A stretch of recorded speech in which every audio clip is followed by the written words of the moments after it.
impact weather, and I'm kind of a small person. I felt like I had to put cinder blocks, tie them to my cinder blocks. That makes walking very difficult. We'll hold you down. Well, also yes, exactly. Yes. It held me down from the wind, taking me away, sweeping me away. Classic day after the storm system. Those gusty winds. They're dry. They're cold. Portland Skycam looking down on the city.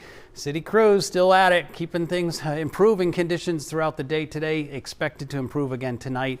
Now the wind though is still a factor. It's 23 degrees out. The wind is gusting up over 40 miles per hour. The wind chill is 9 above, the barometer rising rapidly. It's going to stay windy tonight.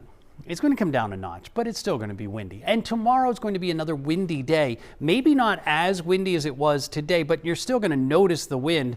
And then that coupled with air temperatures in the 20s means that our feels-like temperature is going to stay down near or slightly above zero.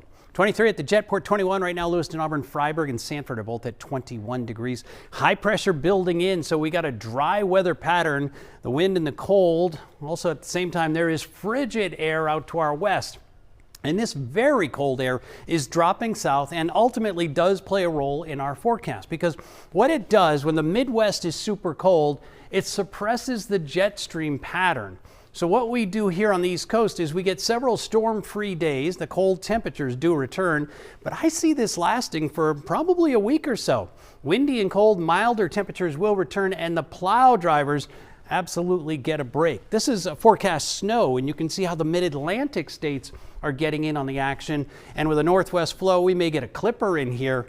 Sound familiar? That's the pattern we had back in January. 8-day forecast then has got the sunshine with just some coastal clouds. That storm on Thursday looks to be a miss. We talked about milder temperatures coming in for the weekend. 30 to 35 with no snow in the forecast for this upcoming weekend. Overnight lows tonight, near below zero as you get inland. Portland down to about 8. High temperatures tomorrow. We're only getting to 20, but it's going to feel even colder. Now tomorrow will be the coldest day of the week. Things will get better as the days go on. Mainly clear, cold wind out there, some patchy blowing snow. Cameron was showing us those pictures there. Winds gusting close to 45. Now tomorrow we're looking at wind gusts to 35, so that's a step in the right direction. Partly sunny, breezy, cold.